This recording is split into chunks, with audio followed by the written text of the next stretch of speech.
Have you ever encountered a game that you haven't heard of before but you purchased it anyway based on how unique it looks?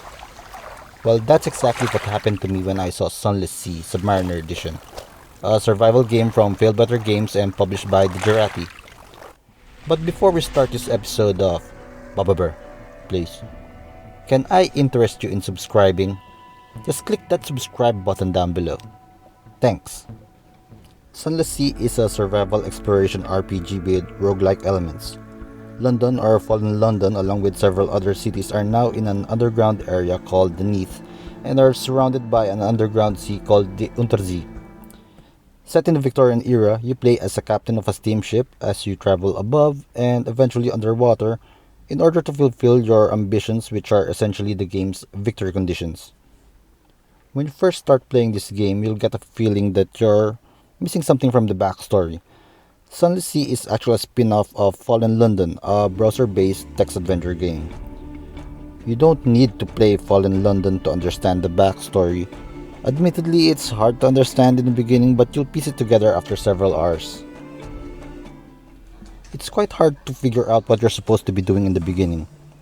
A very high-level description would be you sail from location to location while trying to complete your victory conditions. On each location, you'll get different options depending on your stats and inventory. You can get information, which can be traded for money, trade goods, obtain or lose items or crew. You're doing all of this while trying to survive combat encounters with other ships and Z monsters and while trying to manage resources. You start off by choosing an ambition or victory conditions, your captain's origin, which gives you different starting stat bonuses, and you'll also have cosmetic changes. Permadeath and other roguelike elements are part of the game. The map is semi-randomized. The first quarter of the map stays the same while the locations for the rest of the game world gets moved around when your captain dies. You'll also lose most of your resources when your captain dies, but you'll get to choose what to pass on to your next captain. It could be money, a weapon, an officer or exploration chart, and half of one of your previous captain's stats. During gameplay, there are 4 resources that you should be keeping an eye on: fuel, supplies, terror, and crew. Fuel makes your ship run. You'll consume more if you increase the engine speed or if you outfit your ship with a larger engine.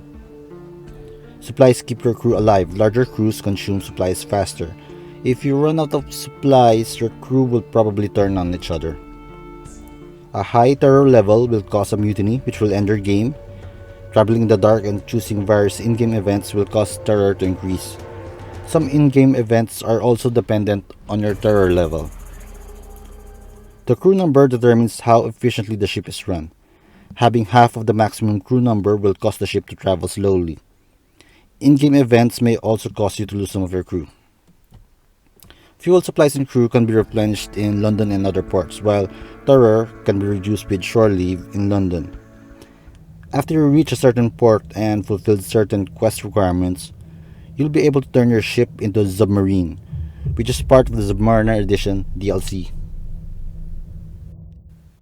I know a guy who hated Fallout 2. He said that it involves too much reading, which is a valid reason. I get it, that not everyone enjoys a slow, text-based game. So if you're one of those guys, it would be best if you steered clear of Sunless Sea. Sunless Sea is a very slow game. I've encountered stretches of gameplay where I'm just looking at my ship while it's moving across the darkness. And aside from the actual traveling, everything else is text-based. A problem I had is with the steep learning curve, especially during the early game. I had several what's going on? Moments in the beginning. I had absolutely no idea what was going on.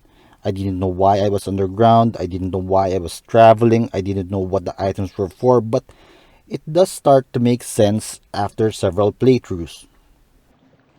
The graphics are also beautiful, which showcases Victorian locations and environments. And as long as you're okay with a lot of reading, you'll be rewarded with a very interesting backstory. The eventual discovery of the game's lore, I think, is enough to warrant a purchase of this game. Sunless Sea is beautiful and rewarding if you're willing to put in the effort. With that said, this game is not for everyone, especially if you're looking for fast-paced action and instant gratification. I give Sunless Sea Zubmariner Edition a 7 out of 10. If you enjoyed the review, please click like or comment down below. Also, please subscribe and click the notification bell to get notified of upcoming content. Thanks for watching.